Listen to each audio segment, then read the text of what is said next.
Hello Motor Rider World fans, and another day here at the Motorcycle Live event in the UK. And today, as promised, we're going to be taking a look at the Suzuki stand and a couple of nice new models that have just been released this year that we're going to take a closer look at, that I think are going to be very exciting entries into the motorcycle market for 2024. So looking forward to riding them, getting the opportunity to ride them, especially in South Africa with Sean doing some tests on them as soon as they arrive there, I'm pretty sure.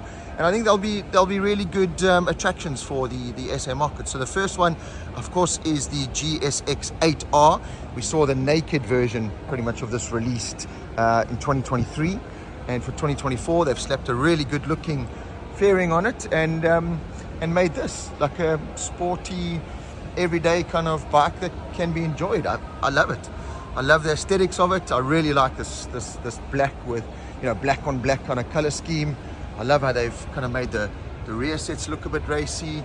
Nice hidden exhaust at the bottom there. Love the trellis subframe. It's a really neat and tidy looking motorcycle. Nice dash there, which you don't or haven't always got on Suzuki's, but this time they really have got the designing cue of this bike absolutely spot on. So as I said, very excited to see this get into the market, and I think it's going to do really well. Here's just another color version of it. This is the white with hints of red. That's also very nice. I don't know what you guys think of the styling. Let me know. You can see the riding position a little bit more upright, but at the same time a bit more sporty focus. So it looks like that riding position is quite comfy actually. Looks like they've got no rear hugger, which is always a disappointing thing on standard bikes. It should be one of the first things they put on, to be honest. And then of course the blue color that we've seen launched pretty much everywhere. So yeah, really neat and tidy. I like it. Even the wheels, it's not white. It's like that LE MotoGP color, to be honest. So it actually looks really neat and tidy. So yeah, wait for that to come into the SA market pretty soon, or wherever you are around the world. I'm pretty sure it'll be coming into your market very soon. This is the other very exciting entry.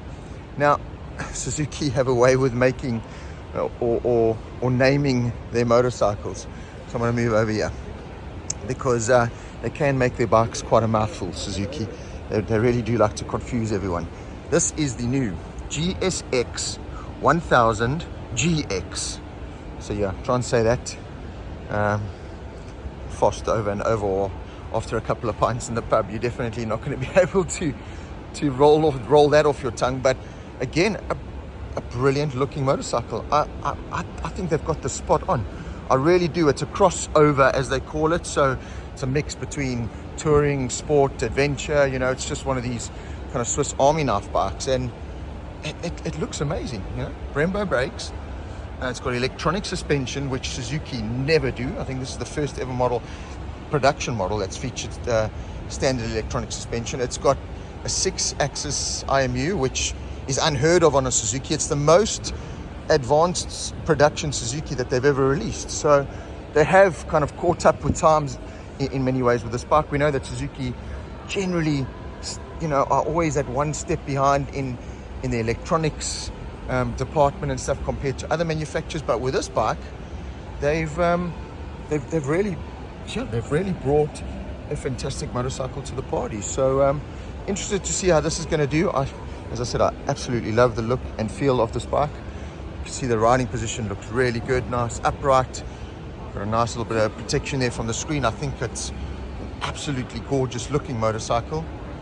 So yeah, well done Suzuki. You know, okay, they've taken yet another K5 engine out of the archives, dusted it off, replaced one or two things, thrown some latest Euro emissions at it, and they've got a whole new platform. So it's the same engine that you see in the naked bike, the S model that I'll show you later, the Katana. So Suzuki really are just brilliant at regurgitating, you know, future or past tech into these future models. So you know, looking at this, you would think it's a brand new model altogether, but essentially that's an engine from 2005. But you know, credit to them, it's lasted the test of time. It's bulletproof, and it gets the job done. And they've put it into a great looking platform. That's it there with the panniers, and it's such a nice, neat and tidy bike. If you look at it, it's not bulging anywhere, it's not protruding anywhere. It looks nice and slim. Nice padded seats there, those look really comfortable. Nice big mirrors. Love the dials on the handlebars, they look really easy to navigate. Nice big dash. So yeah, again, I think Suzuki are onto another winner here. So well done, Suzuki. I think these two models are great, exciting entries into the motorcycle world, and yeah, best of luck. I'm really, really excited to see Suzuki. Oh, I like that, eh? Let me spot that just now. Nice red Brembo calipers there. Like the look of that. Kind of army green, matte army green, but then they've thrown in a little bit of red. So yeah, Suzuki, you know, just veering out of their comfort zone there a little bit. It's great to see. You know, Suzuki, I've always kind of been, you waiting for, you know, them to just make that leap, and it feels like they might have just made it there. Yes, I know it's still an old engine, effectively, but in the styling department, they've thrown electronics at it now, electronic suspension. Yeah, I think we're going to be seeing a lot more people converting over to Suzuki for the 2024 season. Hayabusa, we know how good Hayabusa is, the legendary Hayabusa. Of course, I like it in this anniversary kind of orange candy color. Take a walk down here. There's another Hayabusa, very popular in the UK as well. I must say, I see a lot of Hayabusas, new Hayabusas riding around. This is the GSX-1000 GT, so that shares the same engine as the new GX. So very much a sports touring bike completely. So that was voted best bike of the year by many media for 2022, I think it was. We've done our test on it and absolutely loved it. So yeah, I think what Suzuki are getting right is they are producing bikes that the market wants, and at prices that the market wants. You know, they're not trying to go too flash with, you know, this and that and this and, you know, AI in it that can take you wherever. They've kept it neat and simple, and they've produced bikes that the market is reacting really well to. This is the 1000S. This is the naked model, which again we tested a couple of years ago. I was lucky to test it before I left South Africa and raved about it. And it's still one of our highest watched videos on YouTube, and people just absolutely love it. And again, it's a K5 engine, and they've just wrapped it in what is a really neat and tidy and good looking motorcycle. So yeah, can't fault Suzuki at the moment. The Katana, just, you know, reinventing an iconic motorcycle there. The V-Stroms, of course, they've been updated and refined over the last couple of years and seem to be doing really well in the market. Again, just market reacting really well to what Suzuki's doing. They're keeping it neat and simple. They're not trying to reinvent the wheel. They're just bringing quality bikes at quality prices to the market. So yeah, Suzuki over the years has been a frustrating exercise, you know, especially for a sports bike nutter like myself. You know, GSX-1000, every time there was a new one, it just wasn't what you wanted it to be, and you were kind of disappointed. But in the bigger picture, Suzuki have done exactly what the market really wanted them to do. This is the 950S, so the 950 version of the naked bike.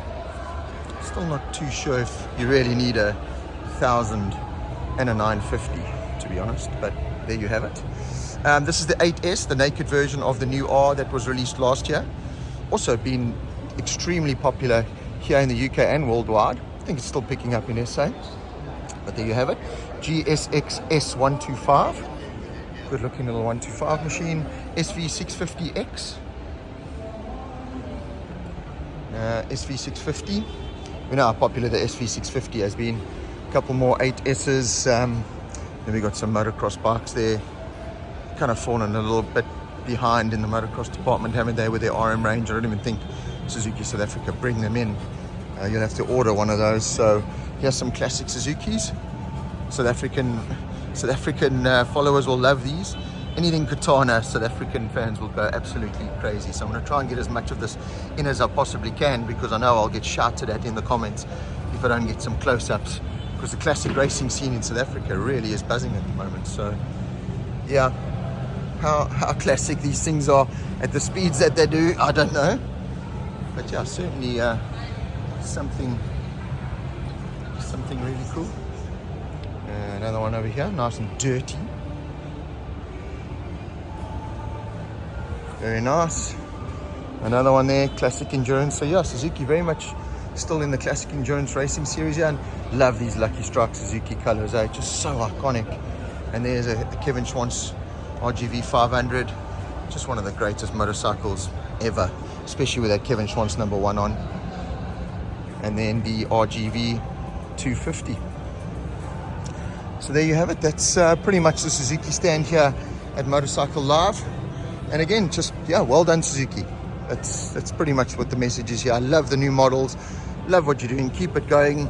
As you can see, there's no GSX-1000 here. Pretty much has been discontinued in the UK market. I know in South Africa it's still there's still a few floating around there, but other than that, yeah, it's motorcycles at the right price and for what the market realistically wants, what the general riding market realistically wants out there. Suzuki are providing. So well done, Suzuki. Stay tuned, and tomorrow we'll catch up with another stand.